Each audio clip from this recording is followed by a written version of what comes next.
નમસ્તે, હું સંગીતા ગજેરા. આજે એક પેરેન્ટ્સ તરીકે હું તમને દિલથી કંઈ વાત કહેવા માંગુ છું.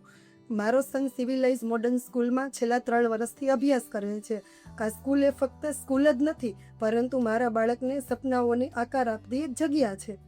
આજકાલ દરેક સ્કૂલ એક જ વાત કરે છે કે સર્વાંગી વિકાસ.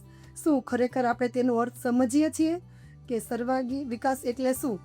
બાળકનો તનનો વિકાસ, બાળકના મનનો વિકાસ અને બાળકના વ્યક્તિત્વનો વિકાસ. જો બાળકોમાં વૃદ્ધિ તો આપોઆપ થાય છે, પરંતુ બાળકનો સર્વાંગી વિકાસ એ શું છે એ આપણને ખબર છે કે જ્યારે બાળક ક્રિયાઓ કરે, ગતિવિધિઓ કરે કે અનુભવ કરે, તેના દ્વારા જ્યારે કોઈ પણ અનુભવ દ્વારા બાળક શીખે છે ત્યારે તેનો સર્વાંગી વિકાસ થયો ગણે. આ સ્કૂલ બાળકો માટે સતત પ્રયત્નશીલ રહે છે. જેમ કે બાળકોને તક આપે છે, બોલવાની તક, વિચારવાની તક અને કોઈ પણ ટીમમાં વર્ક કરવાની તક. જ્યારે બાળક ટીમમાં વર્ક કરે છે ત્યારે તેને સમાજમાં રહેવાની સમજ પડે છે કે સમાજમાં તેમનું શું સ્થાન છે, સમાજમાં તેમની શું ભૂમિકા છે. એ ખાસ રીતે આ સ્કૂલમાં શીખવવામાં આવે છે અને આનાથી મને ખૂબ આનંદ થાય છે કે બાળકોને નવી નવી કંઈક વસ્તુ શીખવાડવામાં આવે છે.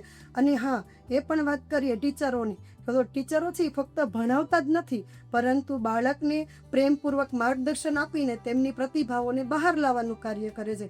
જ્યારે ટીચરો મહેનત કરે છે અને બાળકોને પ્રોત્સાહન કરે છે, આનાથી તેનામાં સારા મૂલ્યનો વિકાસ થાય છે. અંતે હું એટલું જ કહીશ કે સારા શિક્ષકો બાળકનું ભવિષ્ય બદલી શકે છે. આથી હું દિલથી આભાર માનું છું તમામ શિક્ષકો તથા મેનેજમેન્ટનો કે બાળકના ઉજ્જવળ ભવિષ્ય માટે સતત પ્રયત્નશીલ રહે છે. Thank you.